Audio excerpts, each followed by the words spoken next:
भजन संहिता 9। परमेश्वर के न्याय के लिए धन्यवाद का भजन। हे यहोवा, मैं अपने संपूर्ण हृदय से तुझे धन्यवाद दूंगा। मैं तेरे समस्त आश्चर्य कर्मों का वर्णन करूंगा। मैं तुझ में आनंदित और उल्लसित होऊंगा। हे परम प्रधान, मैं तेरे नाम का भजन गाऊंगा।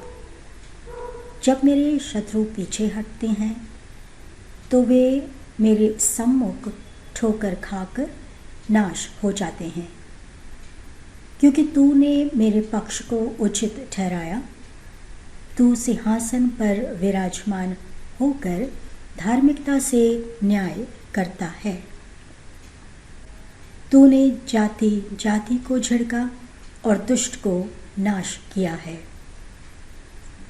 तूने उनका नाम सदा सर्वदा के लिए मिटा दिया है।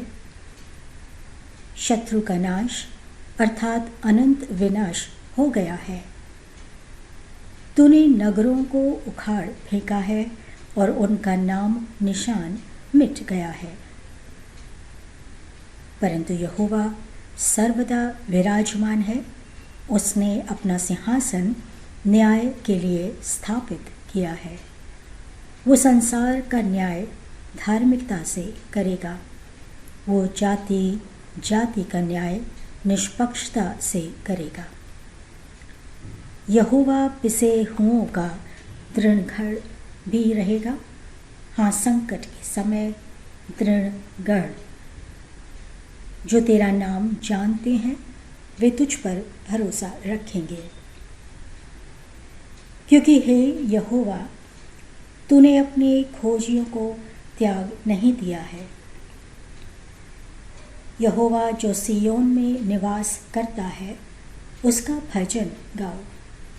जाति जाति में उसके कामों का वर्णन करो, क्योंकि खून का पलटा लेने वाला उनको स्मरण रखता है।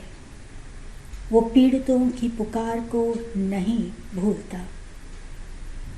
हे यहोवा, मुझ पर अनुग्रह कर।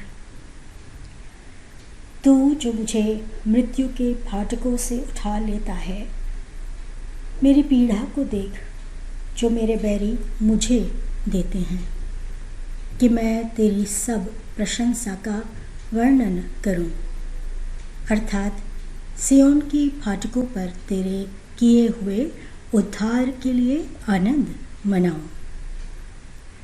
जातियां तो उसी गड्ढे में जिसे उन्होंने खोदा स्वयं गिर पड़ी हैं। जो जाल उन्होंने बिछाया था उसी में उनके पैर फंस गए हैं।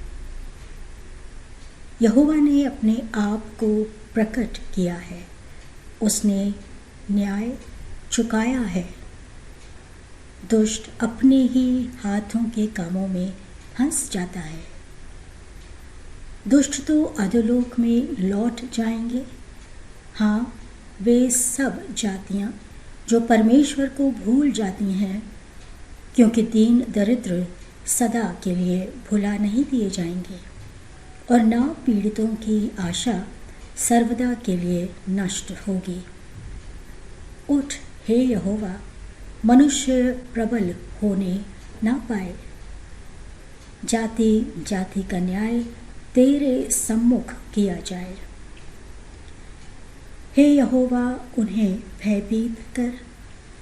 जातियां जान लें कि वे तो मात्र मनुष्य हैं। भजन संहिता 10। दुष्ट के विनाश के लिए प्रार्थना। हे यहोवा, तू क्यों बहुत दूर खड़ा रहता है?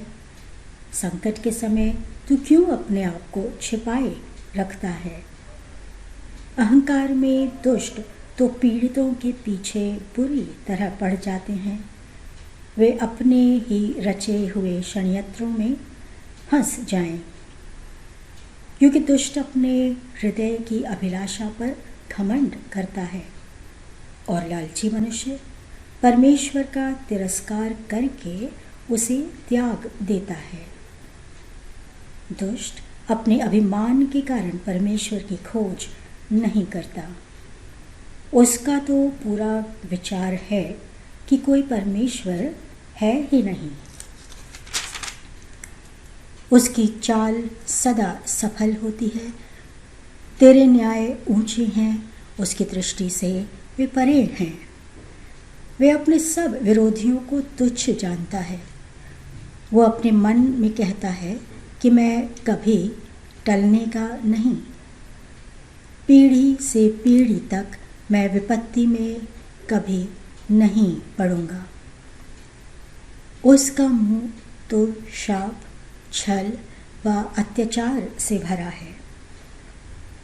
उत्पात और दुष्टता उसकी जीभ में बसी है।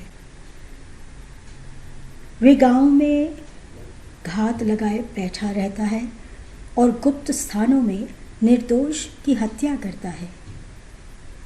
उसकी आंखें असहायों की घात में लगी रहती हैं। जैसे सिंह अपनी मांद में, वैसे दुष्ट भी घात के स्थान में दुबका रहता है। वो असहाय को पकड़ने के लिए घात लगाता है। वो लाचार को अपने जाल में फंसाकर दबोच लेता है।